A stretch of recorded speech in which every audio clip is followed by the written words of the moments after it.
সময় প্রকাশ্যে বিদ্রোহ করতে পারে। আমাদেরকে সতর্ক থাকতে হবে। এই অন্তর্বর্তীকালীন সরকারকে মাথা শক্ত করে পদক্ষেপ নিতে হবে। আমাদের আরেকটি বিষয় না বললে নয়, এই জুলাই অভ্যুত্থানের নেতৃত্ব দিয়েছে বৈষম্য বিরোধী ছাত্র আন্দোলন এবং ছাত্র জনতা। কিন্তু দুঃখজনক হলো সত্য যে ৭১ সালের মহান মুক্তিযুদ্ধে বঙ্গবন্ধুর যে ভূমিকা ছিল, সেই বঙ্গবন্ধুর ভূমিকা ৭৪ সালে এক ছিল না।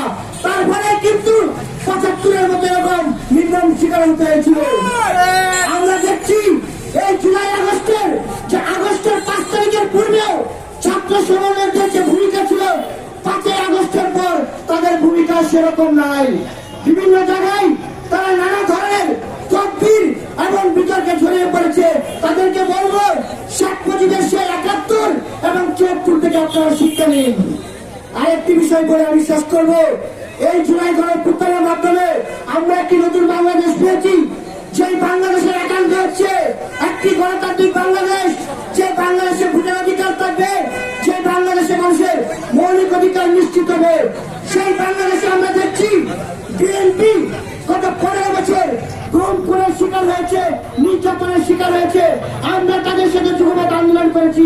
কিন্তু দুঃখজনক হলো এই বিএনপির নামধারী কিছু নেতা কর্মীরা ক্ষমতায় আসার আগে বিভিন্ন জায়গায় লুটপাট এবং চাঁদাবাজি করছে।